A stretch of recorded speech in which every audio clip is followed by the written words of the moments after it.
Sa nagbabantang panganib sa defending champion na baka sila ay maging tagilid sa pagpasok sa finals.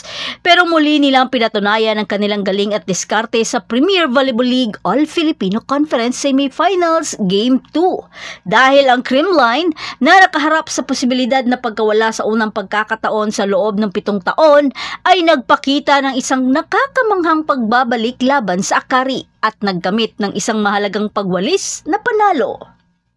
Ang Akari ay nagtagumpay matapos talunin ng Chocomucho sa napakahigpit na 5-setter match at alam ng Creamline na ito ay isang do-or-die na sitwasyon. Gayunpaman, ipinakita ng Cool Smashers ang kanilang katangian bilang mga kampiyon mula pa sa simula.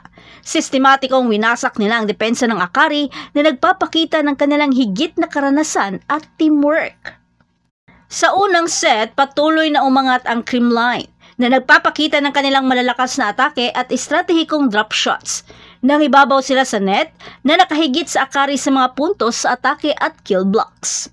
Ang pangalawang set ay ibang kwento naman. Bagamat nauna ang Akari sa kalamangan, ngunit sumilay ang tibay ng loob ng Creamline na erase nila ang 8-30 na deficit sa pamamagitan ng isang mabibigat na pag-atake na pinangunahan ng mga clutch plays ni Pangs Panaga.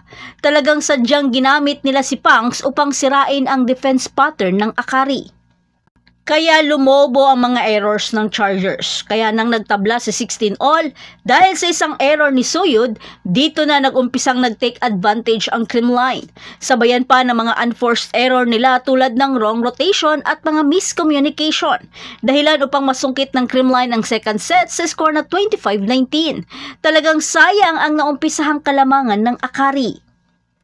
Sa pangatlong set ay patuloy pa rin ang maiinit na rallies. Walang tigil na palitan ng mga malalakas na atake at mga net defense. Ngunit si Bernadette Pons, ang dating standout ng FEU, ay nagpakita ng kanyang galing sa panahon ng kailangan siya. Ang kanyang 5 puntos sa isang mahalagang pagkakataon na tinapos ng isang game-changing block ay nagpalawak ng kalamangan ng Creamline na nagbigay daan kay Eliza Valdez upang makuha ang panalo. Pinangunahan ni Pons ang Creamline na may 17 points, habang sina Tots Carlos at Pangs Panaga ay kapwa nag-ambag ng 13 points. Nagdagdag si Eliza Valdez ng siyam na nagpapakita ng balanseng atake ng kupunan. Ang setter ng Creamline na si Kyle Negrito ay may mahalagang papel din na nagbigay ng 24 excellent set na nakahigit sa playmaker ng Akari. Ang kanilang matibay na depensa na dahilan kung bakit sila nagtagumpay. Na pinangunahan ni Pons na may 12 excellent digs at 15 na excellent reception.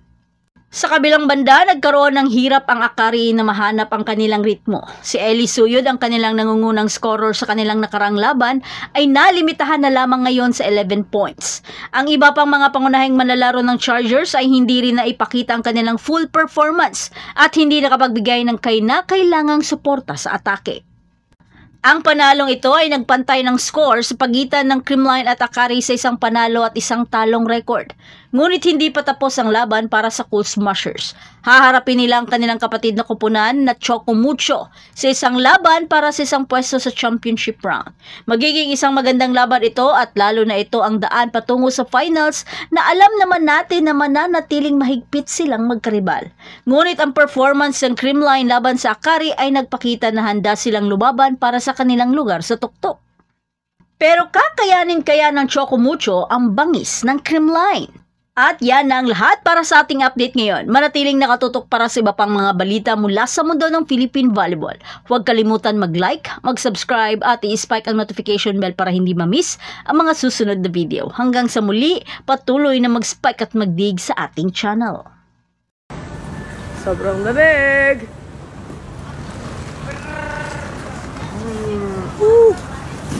So cool.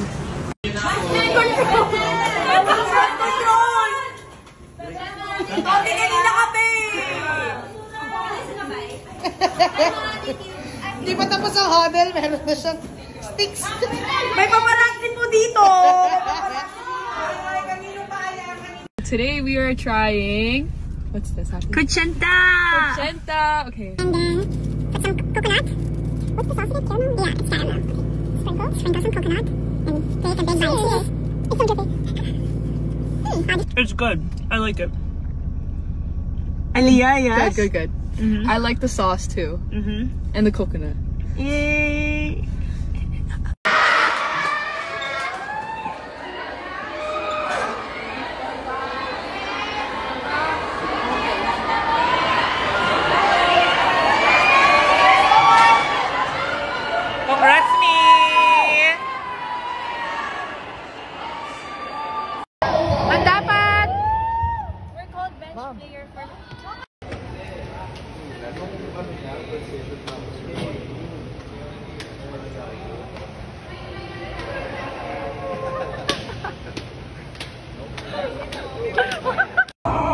Pag ikaw, hinandali mo!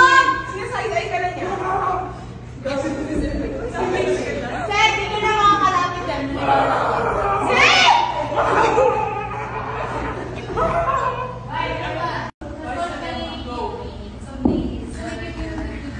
Taray. Kaya ba, Min?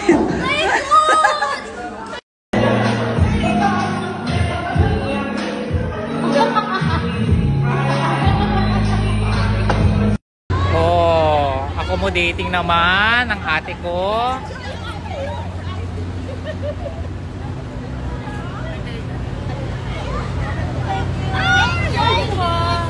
Ay, bongga.